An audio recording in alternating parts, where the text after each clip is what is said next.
서울광역방송센터입니다. 김용현 전 국방부 장관과 노상원 전 정보사령관 등 내란 중요 임무 종사 혐의 피고인들에 대한 재판이 서울중앙지법에서 시작됐습니다.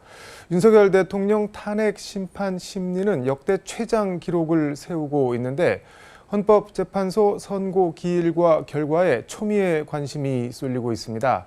여의도 초대석 윤석열 대통령 측 입장과 반응 들어보겠습니다. 장예찬 전 국민의힘 최고위원 스튜디오에 나와 있습니다. 최고위원님 어서 오십시오. 안녕하세요. 어제 오후 서울중앙지법에서 김용현 전 장관 등에 대한 내란 혐의 재판이 열렸는데 윤석열 대통령 호칭을 두고 약간 논란이 있었던 것 같은데 대통령 윤석열 이렇게 호칭을 한 모양인데 아니 국가 원수인데 윤석열 이렇게 부르는 게 말이 되냐 이렇게 김용현 전 장관 측에서 반발을 하던데 이거 이렇게 해야 되는 건가요? 그런데 이제 김용현 전 장관의 개인적 신념이라고도 할 수 있겠지만 네. 이게 비단 중앙지법 재판부뿐만이 아니라 네. 국회 내부에서도 민주당 의원들이 윤석열 대통령을 그냥 내란 수개니 여러 가지 범죄 혐의가 확정된 것처럼 이야기하고 네. 어떤 호칭도 붙이지 않고 생략하는 모습은 그냥 윤석열 씨 이렇게 하기도 네, 저는 옳은 방향은 아니다. 적절치 않다. 왜냐하면 네. 우리 국민 누구나 무죄 추정의 원칙 아래에서 네. 재판부 결과가 나오기 전까지는 그 고유의 직책이나 권한을 존중받아야 한다고 생각하거든요. 네. 그런 식이면 윤석열 대통령은 아직 1심이 제대로 시작도 하지 않았는데 이재명 대표는 1심 유죄가 나온 사안도 있지 않겠습니까? 이 부분이 이제 국회 과방위에서도 한번 논란이 됐어요. 민주당이 자꾸 윤석열 대통령 호칭을 생략하거나 범죄자인 것처럼 확정해서 말하면 네. 1심 유죄가 나온 이재명 대표에 대해서도 국민의힘 의원들이 공직선거 위반범, 허위사실 유포범 네. 이렇게 부르면 민주당 가만히 있을 거냐. 이 질문을 하니까 민주당이 그냥 난리를 치고 아예 과방위 자체가 무산됐던 게 불과 한 2주 전쯤의 일일 겁니다. 그래서 내가 듣기 싫은 말은 상대도 듣기 싫으니까 우리가 정치적으로 아무리 서로 주장이 다르고 공격을 하더라도 최소한 어떤 형이 확정되기 전까지는 상대의 고유의 직책이나 권한에 대해서는 인정을 하고 존칭을 붙이는 것이 재판부든 국회에서든 국민적 갈등을 조금이라도 줄이는 길이 아닐까 그런 정도의 원칙적인 생각이 아니었을까 싶습니다. 윤석열 대통령은 사저로 들어가신 뒤 완전 잠행 아주 조용하신 것 같은데 어떻게 지내시는지 혹시 말씀드린 게 있을까요? 저도 주변에서 전해 듣거나 또 언론 보도를 보면 구치소에 계실 때부터 읽던 성경을 계속 많이 읽고 있다. 그건 누가 넣어준 건가요? 그때 이제 기독교계 원로 목사님께서 성경책을 구해주신 건 기사가 한번 난 바가 있고요. 아무래도 이게 단순한 종교적 의미뿐만이 아니라 대통령이 탄핵이 기각이나 각하돼서 돌아오면 우리 사회에 지금 국민적 갈등이 매우 첨예하고 심각한 상황 아니겠습니까? 그러니까 이 갈등을 극복하고 통합의 메시지를 내기 위해서는 또 종교적인 부분에 힘을 빌리는 것이 오래된 정치권의 전통이기도 하고요. 어떻게 하면 국민 통합 메시지를 낼 것인가, 국민들을 통합하기 위해 노력할 것인가에 대한 구상과 고민을 저는 조용히 하고 있다고 생각하고 있고, 그러니까 이유 여하를 북문하고 지금의 국민적 혼란이나 갈등을 봉합하고 통합을 위해서 나아가는 데 대통령도 굉장한 고민을 하고 있다라는 게 지난 열흘간의 어떤 조용한 행보에서 드러나는 거 아닌가. 그 조용함의 기저에는 탄핵 심판이 기각이나 각하가 될 거다. 그래서 곧 내가 다시 전면에 나올 수가 있을 거다. 그런 게 깔려 있는 걸까요? 어떨까요? 내부적으로 평의 분위기를 알 수는 없겠죠. 다만 예상과 다르게 평의가 길어지고 있고 선고일 지정도 연기되고 있는 것을 보면 이게 순순히 만장일치 분위기로 가고 있는 건 아니다. 결국 만장일치가 아니라 토론과 재판관 사이의 의견이 달라진다는 것은 탄핵 기각 가능성이 높아진다는 뜻으로 해석할 수 있기 때문에 조심스럽지만 윤석열 대통령 주변과 저희 여권에서도 이제는 탄핵 기각 가능성까지 좀 비중 있게 염두에 두면서 대통령이 직무에 복귀했을 때 앞서 말씀드린 국민 통합의 메시지나 이런 부분에 대한 고민과 준비도 해야 되는 거 아닌가 하는 생각이 듭니다. 기각 각하 쪽 말씀하시는 분들이 주요 근거로 드는 것 중에 제일 큰 게 내란죄를 철회한 거를 드는데, 근데 민주당이나 국회 탄핵 소추위원들은 내란죄는 철회를 했지만 내란 행위는 탄핵 소추 사유에 그대로 남겨뒀다. 그래서 이게 무슨 탄핵 소추 사이에 큰 본질적 변경이 있는 건 아니다, 문제 없다 이렇게 주장을 하는데 그건 어떻게 보세요? 일단 민주당의 일방적인 주장이라고 생각을 하고요. 네. 사실 윤석열 대통령의 탄핵 국면이나 뭐 여러 가지 전후 사정에서 네. 내란이라는 단어를 빼면 이건 그냥 주변의 격가지를 삭제한 것이 아니라 본질을 완전히 뒤바꾸거나 뭐 뺀 것과 다름이 없습니다. 그리고 네. 국민의힘 내에서도 만약 내란죄가 철회된다면 그리고 홍장원과 곽종근의 진술이 오염됐을 가능성이 탄핵 표결 때 부각이 되었다면 표결 결과는 달랐을 것이다. 결코 그 이탈표가 12표 나오지 않았을 것이다라는 주장이 힘을 얻고 있잖아요. 그럼 지금 국면에서 자신 있으면 네. 다시 탄핵 투표에서 200표를 민주당이 모을 수 있을까? 저는 그럴 자신이 민주당에게 없다고 생각을 합니다. 여기에 또 힘을 더해준 게 네. 중앙지법의 대통령 구속 취소 판결이었습니다. 형사재판을 담당하는 재판부가 절차적 정당성을 중시하면서 사실상 대통령 1심에서 공소 기각이나 무죄 가능성의 여지가 지금 굉장히 크게 열린 셈이거든요. 그럼 탄핵을 해서 무리하게 대통령을 파면했다가 네. 막상 내란죄를 다투는 형사재판에서 무죄나 공소 기각이 나와버리면 그 후폭풍을 헌재가 감당하기가 결코 쉽지 않을 겁니다. 그래서 각하 내지는 다른 소위 말하는 좌파 성향의 재판관들이 각하를 받아들이지 못할 경우에는 네. 표결로 가서 기각이 나오지 않겠느냐라는 관측이 이제는 여권 주류에서부터 점점 힘을 얻어가고 있는 모양입니다. 그 말씀하신 거 관련해서 그래서 박근혜 전 대통령 탄핵 때 결정문을 좀 찾아보니까는 그때도 박근혜 전 대통령 변호인 측은 국정농단 그러는데 이게 도대체 뭐 어떤 행위가 어떤 헌법에 위배되고 어떤 법률에 위반되는지 이게 뭐 적시는 안 하고 그냥 국정농단이 했으니까는 파면시켜야 된다 이렇게 주장을 한다고 이제 그 얘기 안 된다라고 변호인 측에서 주장을 했는데 그때도 헌재가 그건 우리가 알아서 판단하겠다라고 하면서 피청구인 기각한다 뭐 이렇게 해서 파면을 시켰는데 이번에도 그렇게 비슷하게 갈 거라고 야당은 기대를 하는 것 같은데 그건 어떻게 보세요? 세 가지가 다릅니다. 박근혜 전 대통령 재판 때와는. 첫 번째 여론 지형이 다릅니다. 헌재가 여론으로부터 완전히 자유롭다고 생각하는 정치인이나 법조인들은 없는 것 같아요. 박 전 대통령 탄핵 국면과 달리 지금은 보수 진보가 결집해서 팽팽하게 맞서고 비등비등한 여론이 형성되어 있기 때문에 절차적 정당성 부분을 재판관들이 조금 더 중시해서 따져볼 수밖에 없는 환경이고요. 두 번째가 형사재판 결과가 뭐 아직 나오진 않았습니다만 다를 것으로 예상됩니다. 박 전 대통령 같은 경우는 형사재판에서도 결국 사면 복권이 되셨지만 안 좋은 결과가 있었죠.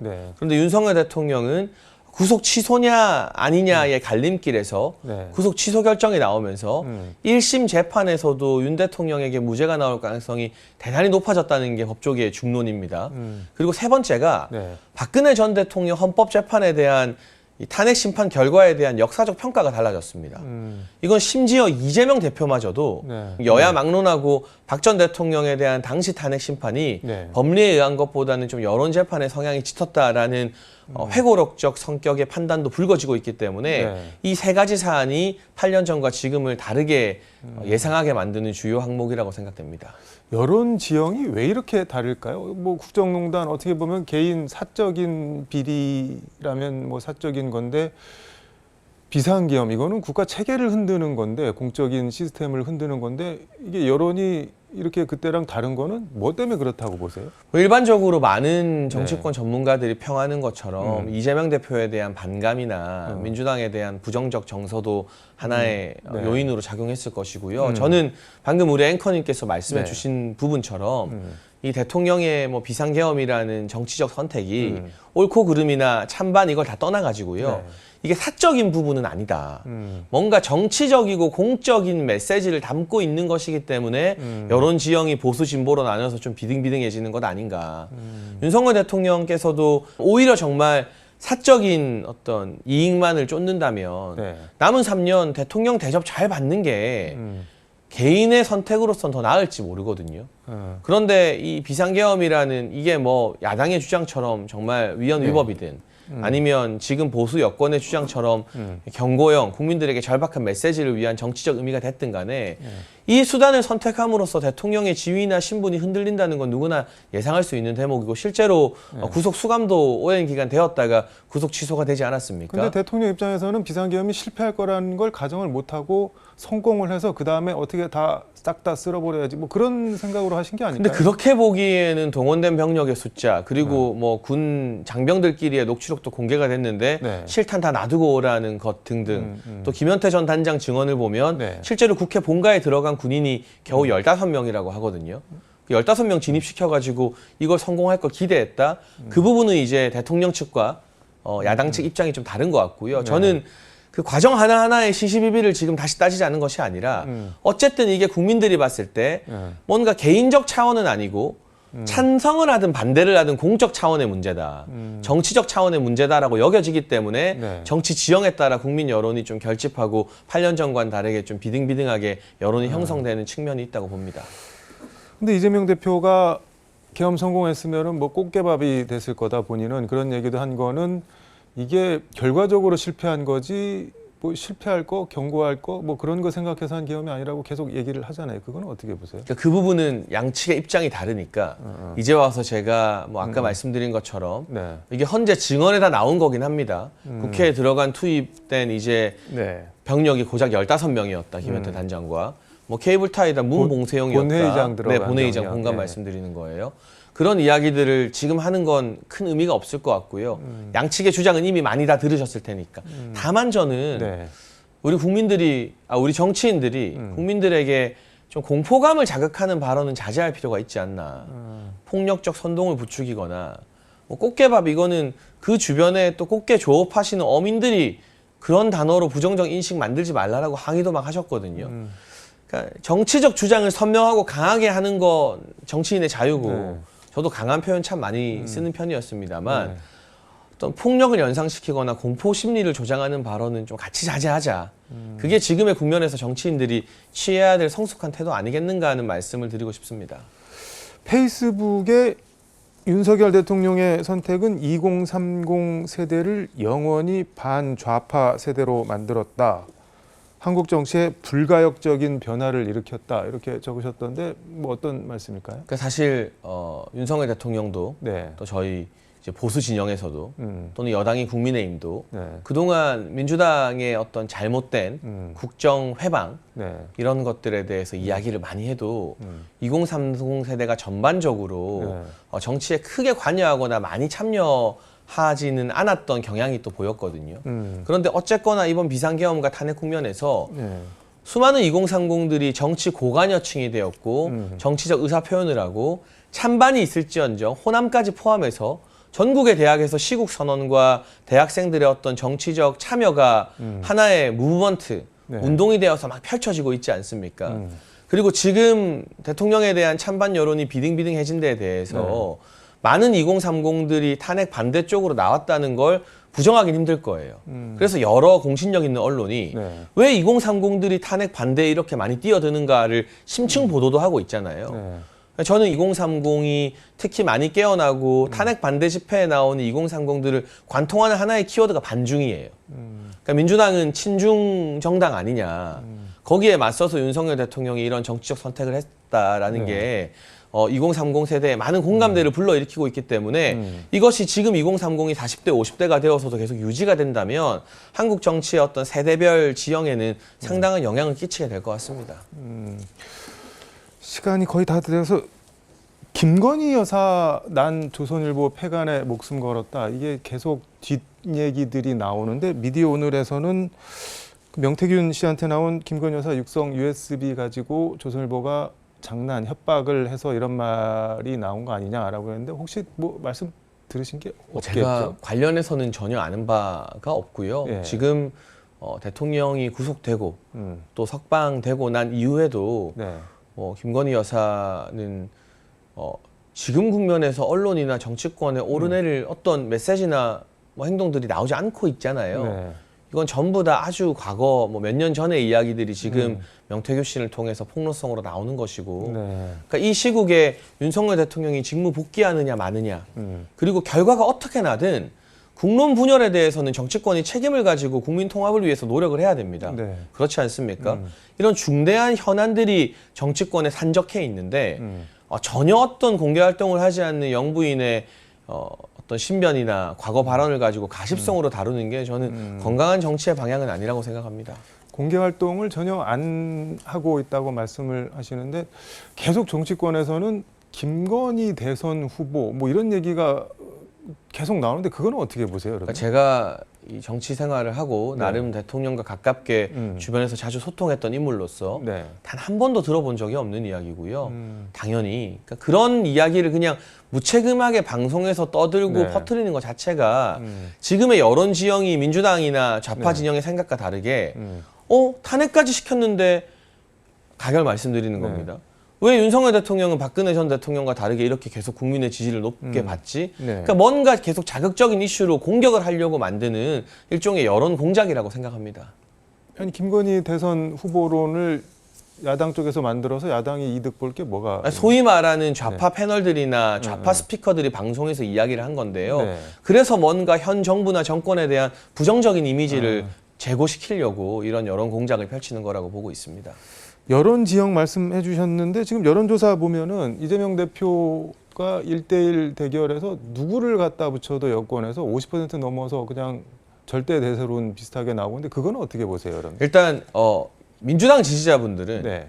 이재명 대표의 대선이나 조기 대선에 대한 희망을 품고 응답을 하는 것이고 네.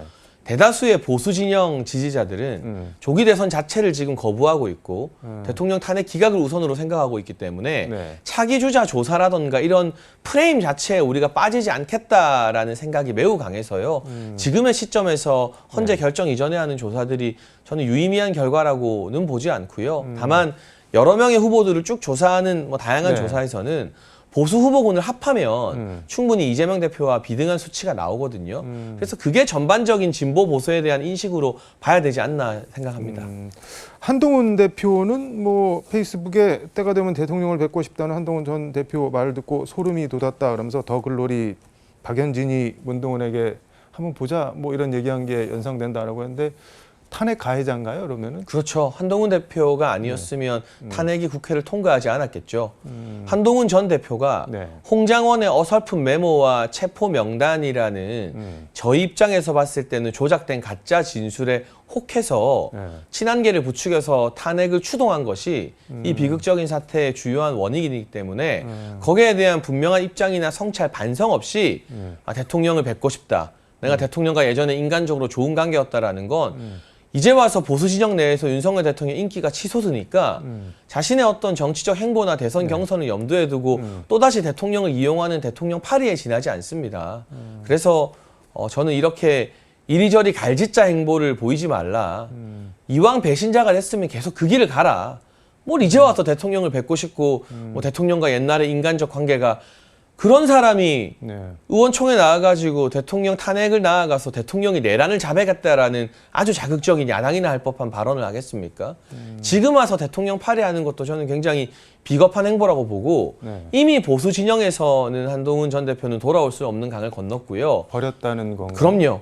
그리고 이런 어떤 애매한 행보가 네. 한동훈 전 대표 측이 주장하는 중도 확장성도 다 까먹은 거예요. 갈짓자 행보를 보이는 거잖아요. 그래서 실제로 여론조사 해보면 네. 중도층에서도 한 전 대표 지지율이 다른 후보들보다 높게 안 나와요. 문화일보 기사에서도 나와 있습니다. 네. 이틀 전 문화일보 기사에서. 그러니까 결국 이것도 아니고 저것도 아니고 보수에서는 배신자가 되고 중도에서는 이도저도 아닌 사람이 됐다라는 게 네. 지금의 정치인 한동훈의 가장 적확한 평가인 것 같습니다. 그러면은 윤석열 대통령 탄핵안 국회 본회의 가결에 대해서 책임을 굳이 더 묻는다면은 이재명 대표가 더 나쁜 사람인가요? 한동훈 대표가 더 나쁜 사람인가요? 야당은 네. 이재명 대표는 대통령 당선 전부터 네. 취임 전부터 호시탐탐 탄핵의 기회만을 노리고 있었죠. 그건 일종의 상수입니다. 그런데 국민들이 부족하지만 108석이나마 만들어주신 건 개헌 저지선을 막아주신 것이고 대통령 탄핵 저지선을 만들어주신 거거든요. 근데 한동훈 전 대표와 친한계의 배신으로 국민이 만들어준 탄핵 저지선을 스스로 붕괴시켰으니 저는 한동훈 전 대표의 정치적 책임이 더 크다고 생각합니다. 이재명 대표는 뭐 원래 그런 거고 한동훈 대표 때문에 탄핵이 됐다 이렇게 읽히네요. 그런 그렇죠. 말씀이죠. 알겠습니다. 오늘 말씀 여기까지 듣도록 하겠습니다. 고맙습니다. 지금까지 서울광역방송센터에서 장예찬 전 국민의힘 최고위원과 함께 전해드렸습니다.